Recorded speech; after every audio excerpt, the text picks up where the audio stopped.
Welcome everyone to the third episode of El Jaripeo, the best pregame show in the NFPL. First, right out in front, I want to apologize for the bad edit in the last episode of El Jaripeo, and I have been assured by HR that the person responsible is being fired this week.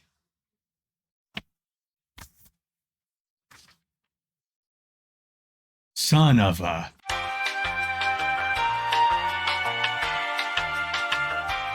But in all seriousness, guys, I do apologize for the poor editing when discussing the fixtures that were coming up for the weekend. It was 100% my mistake and a swap of logos. Take full ownership of it, but I appreciate you guys powering through my amateur hour down here in my basement and supporting Grand Rapids OLE. With that in mind, let's talk about today's agenda. You guys already know the drill, but it is going to be a little bit different this week. There's a lot to cover. We have not seen the men play in nearly a month, and the women played for the first time since the last El Jaripeo last weekend. We'll talk about their result. But first, we're going to talk about the Rising Stars division. It saw its first action hosted by our very own Coach Fabian in Grand Rapids OLE in the homeschool building. We're going to talk about the standings in the league after a ton of action since the last time we saw our precious home team. We're going to talk about what the fans are predicting for this weekend with the Predictions League. And then, of course, we're going to get into those top 5 goals. And we're going to wrap things up with players to watch. Unfortunately, we don't have an interview for you guys this week, but I assure you that we will have one for week 4, and we will get back to the normal schedule. With that, let's get right into it.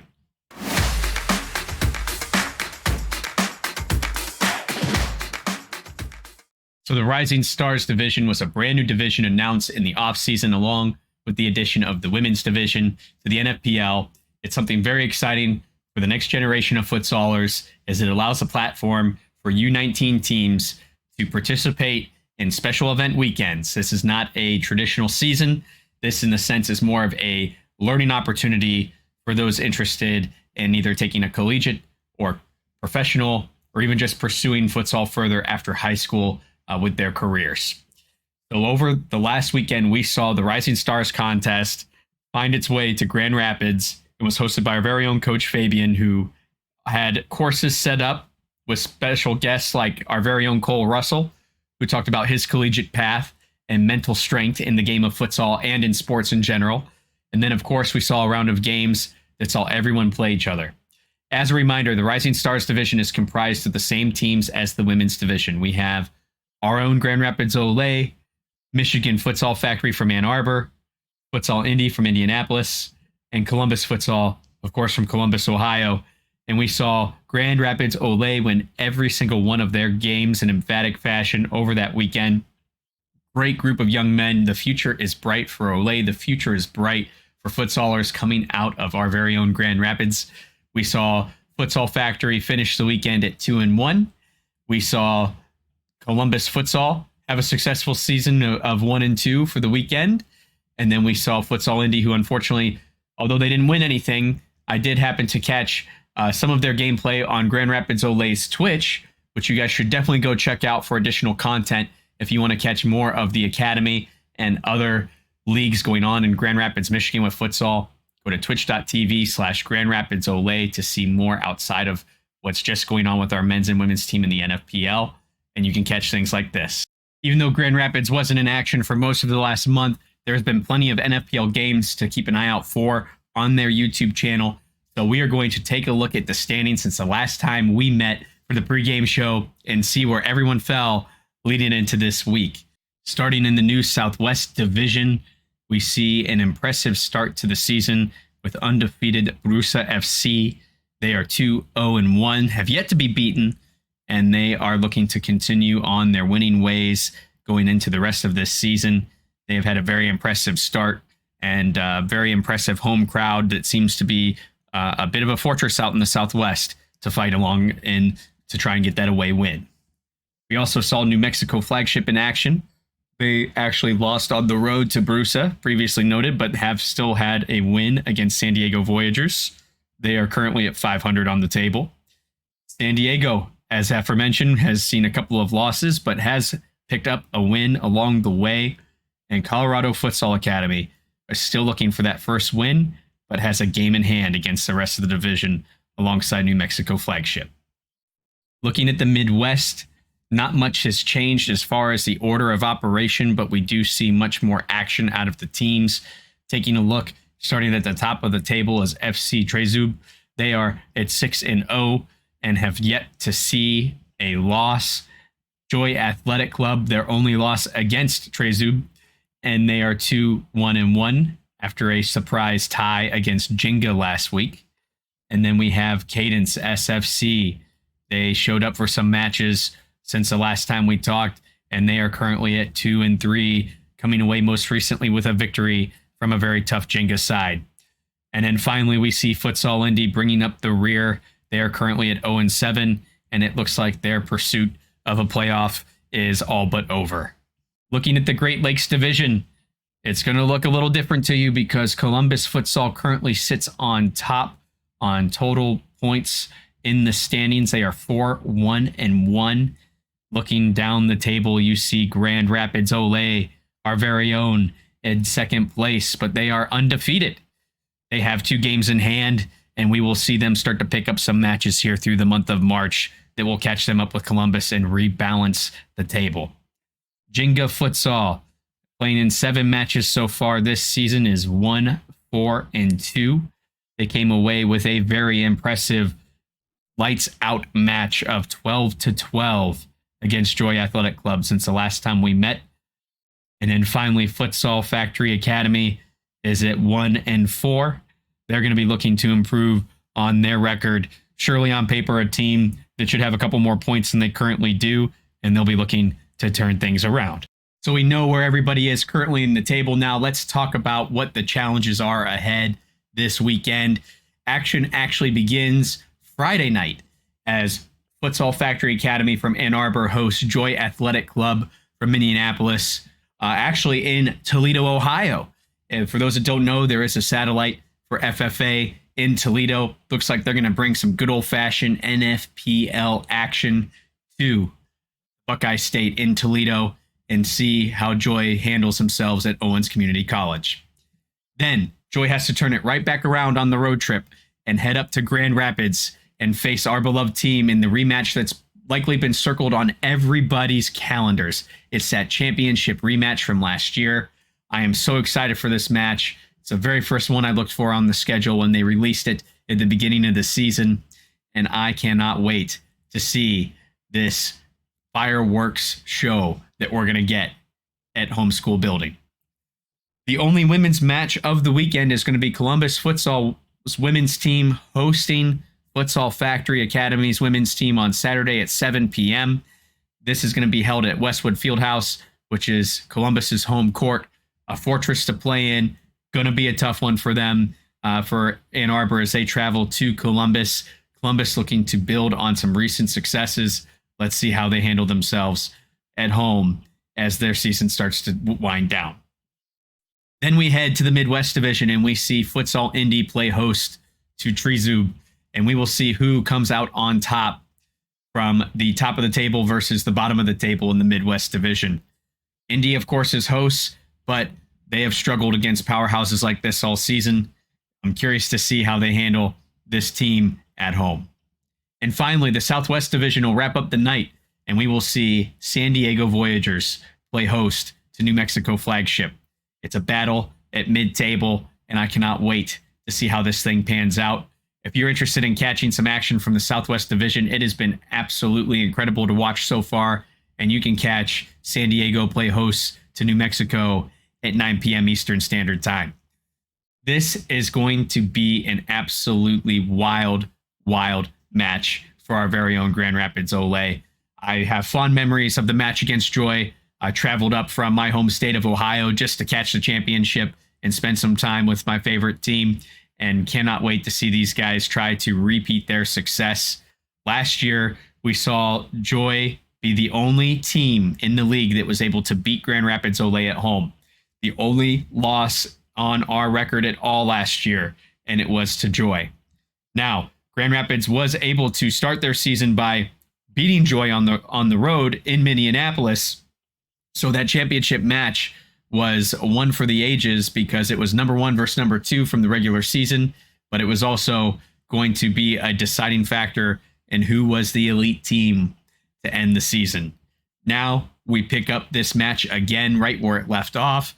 Will Joy come with a chip on their shoulder? Will they be ready to take away our very first loss of the season again? Or are they going to have a difficult time with load management as they deal with traveling out of their way to Toledo the night before on an already long road trip and then having to travel up to Grand Rapids? Only time will tell. Let's take a look and see what the fans are saying about the match in the Predictions League.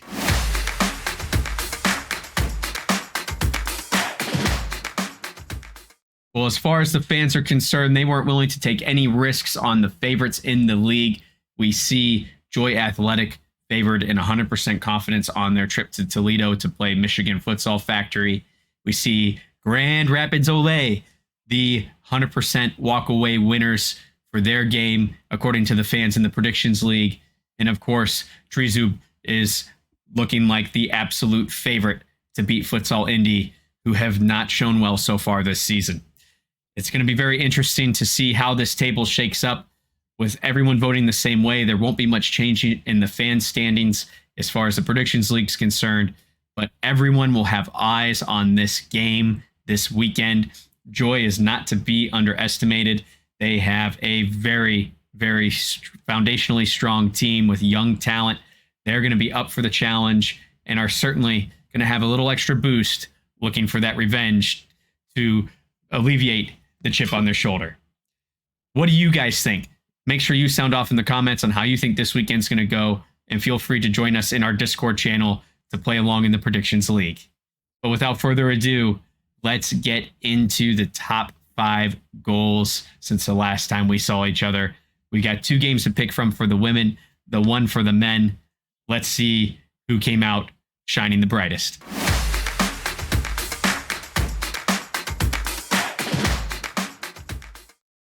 Starting with number 5, of course, it's MOSE CRAWFORD. Take a look at his impact on this play from beginning to end. First of all, great stab away to win the ball in compact space. Smart enough to realize it takes a defender with him to create more space for the rest of the team to create this play. Look at the movement from Ole.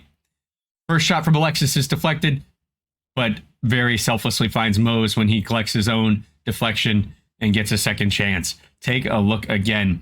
Great defensive effort, realizing and having the trust in the team to make the moves to make it happen. MOSE moves on to create another opportunity elsewhere, and he gets it here. Well done. Great team effort from Grand Rapids Ole.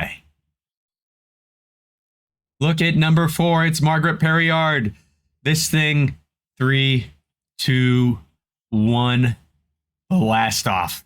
Holy cow, what an absolute rocket ship from MARGERET from half court. She was practically at the Grand River when she took this shot. It was absolutely gorgeous. Nothing that anyone could do about it. Stunning goal from her in their win over Futsal Indy.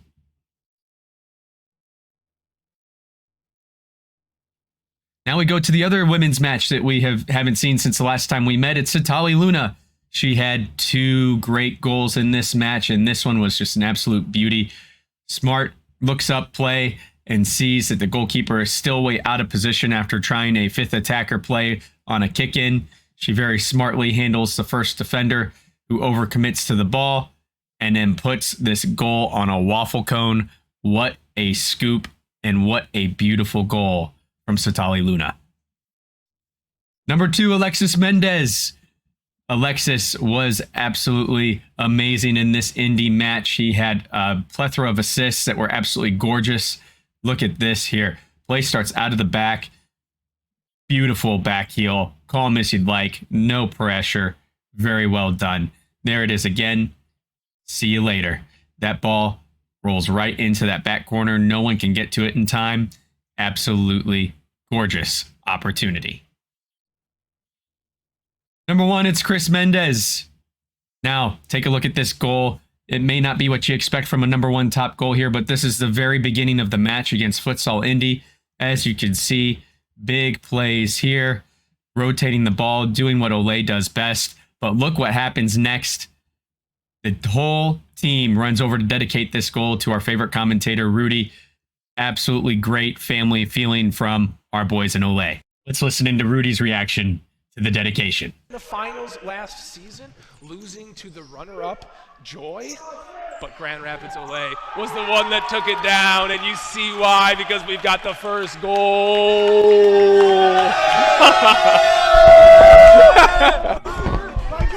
Love you guys. Love you guys. Love you guys. Love you guys. With a game as massive as this one, smack dab in the middle of the season, we decided that instead of doing an interview with one player one, we would send out a couple of messages personalized from the players to you, the fans. Let's start with a message from Cole Russell, who, although is watching from the sidelines with his ankle injury, had this to say to all of you for your support of Grand Rapids Ole. To the best supporters in the world, we are incredibly blessed to have you pushing us to be the best version of ourselves.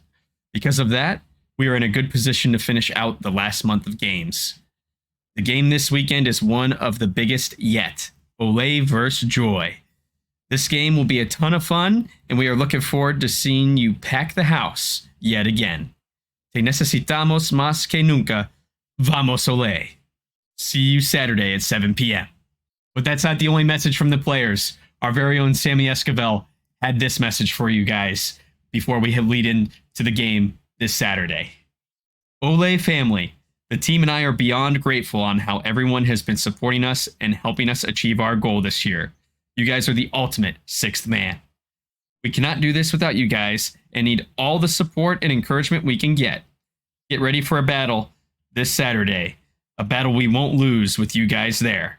See everyone soon, and as always, Vamos Ole.